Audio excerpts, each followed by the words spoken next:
കന്യാകുമാരിയിലെ വിവേകാനന്ദ പ്രതിമയ്ക്ക് വിവേകാനന്ദ പാറയിലെ ചേർന്ന് നിർത്തിയിരിക്കുന്ന ബോട്ടിൽ, ആ വലിയ ബോട്ടിൽ പ്രധാനമന്ത്രി കയറിക്കഴിഞ്ഞു. അദ്ദേഹത്തിന് സുരക്ഷ ഒരുക്കാൻ കടലിൽ ഇപ്പോൾ വിവിധ സേനകൾ, പോലീസും കോസ്റ്റ് ഗാർഡും നാവികസേനയും അതുപോലെ തന്നെ അദ്ദേഹത്തിന്റെ സ്പെഷ്യൽ പ്രൊട്ടക്ഷൻ ഗ്രൂപ്പ് ഉൾപ്പെടെ ലൈനപ്പ് ചെയ്ത് നിൽക്കുന്ന ദൃശ്യങ്ങളാണ് കാണുന്നത്. അടുത്തേക്ക് അടുപ്പിച്ചത് തിരുവള്ളൂരിന്റെ പ്രതിമയിൽ അദ്ദേഹത്തിന് പുഷ്പാർച്ചന അർപ്പിക്കാൻ വേണ്ടി, ആദരം അർപ്പിക്കാൻ വേണ്ടി അങ്ങോട്ട് പോകാനാണ്. താൽക്കാലികമായി അവിടെ ഒരു പാലം നിർമ്മിച്ചിരുന്നു. ആ പാലം വഴി അദ്ദേഹം പോയില്ല. പകരം വീണ്ടും ബോട്ടിൽ കയറി അല്പം മുൻപോട്ട് വന്ന് അടുത്ത ബോട്ട് ജെട്ടി വഴിയാണ് തിരുവള്ളൂരിന്റെ പ്രതിമയിലേക്ക് അദ്ദേഹം പോകുന്നത്. തിരുവള്ളൂർ എന്ന് പറയുന്നത് തമിഴകത്തിന്റെ ഒരു വലിയ കവിയാണ്, ഒരു വലിയ തത്വചിന്തകനാണ്.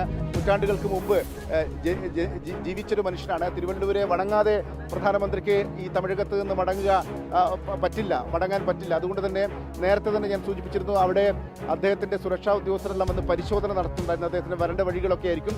അപ്പോൾ തിരുവള്ളൂരിനെ വണങ്ങിയിട്ടാണ് പോകുന്നത്. ഈ തിരുവള്ളൂർ പ്രതിമയുടെ പ്രത്യേകത, ഇത് 2000 ജനുവരി 1-നാണ് ഈ പ്രതിമ അനാച്ഛാദനം ചെയ്ത്. അന്ന് കരുണാനിധി മുഖ്യമന്ത്രിയായിരുന്ന സമയത്ത് 44 മീറ്റർ, ഏതാണ്ട് 133 അടി ഉയരമുള്ള കൽപ്രതിമയാണ്. അത് വളരെ നമ്മൾ ഇവിടെ നിന്ന് കാണുന്നതിനേക്കാളും ഒരുപാട് വലിപ്പം അടുത്ത് ചെന്ന് കാണുമ്പോൾ ഉണ്ട്. ആ പ്രതിമയിൽ ആദരം അർപ്പിച്ചതിന് ശേഷമാണ് പോവുക.